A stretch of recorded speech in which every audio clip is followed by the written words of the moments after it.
Hey yo, I need somebody to pray for me. I need somebody to pray for me. And yeah, he coming at me faithfully. Hey yo, I need somebody to pray for me. I need somebody to pray for me. My father gon' make a way for me.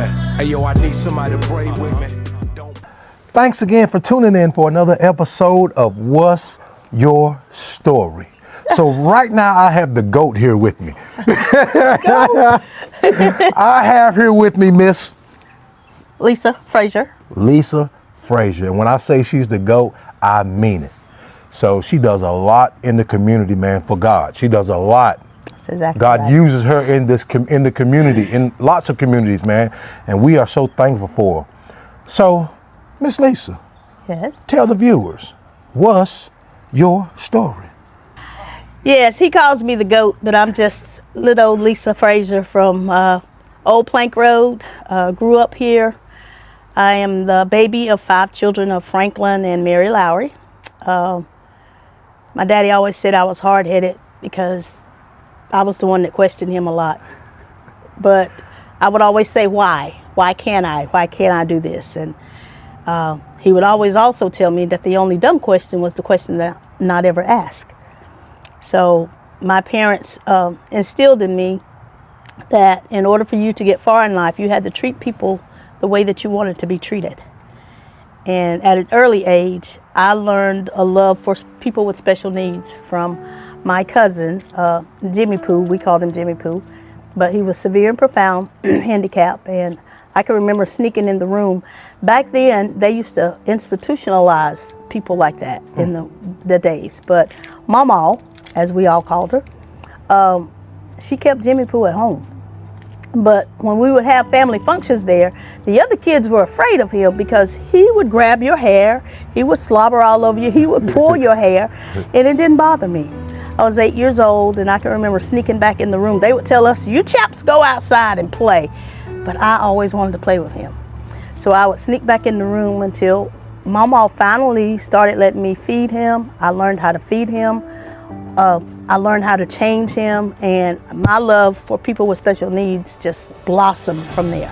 It blossomed. I just felt that that was my calling, so to speak.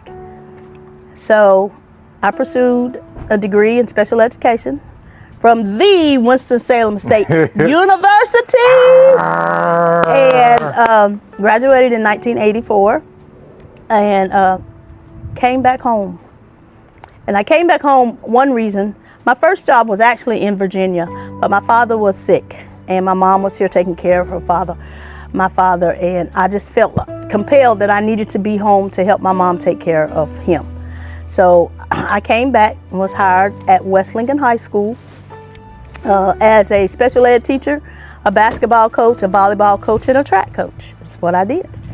And taught special education from the year of 1984. I retired in 2014 because my mother had dementia. So my older sister had passed away, and I was here with my 3 brothers. And I felt the need that I needed to come out of retirement. I wasn't ready to retire. I was 51 years old when I retired the first time. But there was a need because I needed to help take care of my mom. So retired, came home, took care of my mom. Then we found someone to live in with my mom. So I went back to work part-time after 4 years of retirement in the school system. And then tragically, my older brother, who was Bishop Franklin Lowry, had an aneurysm on August the 3rd and passed away suddenly. And he was my biggest supporter. He was one of the people that drove me to where I am. I used to work with him in the summer at his Don't Foul Out camps and all that stuff. And he followed me, encouraged me to keep doing what I was doing. And then 2 weeks after we buried my brother, my mother passed away, August the 19th. And felt myself drifting back into a depression, very deep depression. And August 2021, I wasn't looking for a job, but a Lincoln Charter School called me, said, I heard you were looking for a job. And I said, you heard wrong, but maybe this will get me out of my depression. because I suffered in silence. You would have never known that I was depressed because that's just me. But I was depressed because I lost my brother and I lost my mom. And that was devastating to me. So I went back to work in August of 2021, went back to work, and I've been working ever since. I have been the coordinator for the Special Olympics program here in Lincoln County going on 32 years. Yes. 32 years. I love it. I've started a camp for them in the summertime because we never had anything to do in the summertime. I started a music camp. We do a 3-day music camp in the summertime, and it has blossomed. I had 75 participants last year. So my story is I love hard. I want to see others do well. I have a really big passion for people with special needs or people that are underprivileged. And I would never, ever treat anybody a way that I don't want to be treated. I'm an advocate for them. I work hard in my community. I'm on the Hesed House board for the homeless shelter.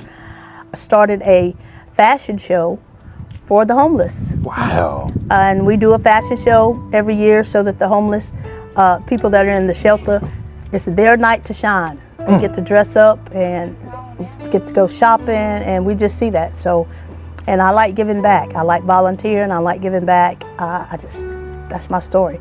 I am the community outreach program here at the Gold Hill Missionary Baptist Church, where I was born and raised and all my life, been here all my life.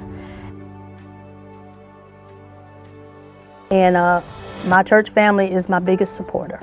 They push me to do things for the community. Amen. We serve at the homeless shelter once a month or whenever there's needed. We get out in the streets because ministry is not in those four walls. Amen. Ministry is in the streets. So we hit the streets, and people that need stuff, they know to call me. So my story is I want to treat others the way that I want to be treated. I love hard. I don't hold grudges. And I give all the glory to Him because I perform for an audience of one. And that is Him. That is my story. Oh my God! I knew you were the GOAT. I knew you were the GOAT. That was so powerful, and I'm so thankful. My son is thankful for you. I love your son. So God, that was so As a matter of fact, powerful. when I went back into the school system, your son was still at Love Memorial. That's when I went back in there, and he was still a student over at Love. Yeah. That long ago? Yeah. That's been some years. It's been some years. And I was working part-time over there. After I retired and I went back, he was still going to school at Love, and I would see him. I would go in that classroom, and so. And I ain't even gonna talk about the stuff that she gives away. I ain't because we'll be on here for about 20 more minutes. Yeah. But God, that was so powerful. Thank you. You're welcome. Thank you. Thank you. Thank you. Now my Thank family's you. gonna kill me if I don't get my butt home. But So, anyway. Yes. So that was another episode of What's Your Story?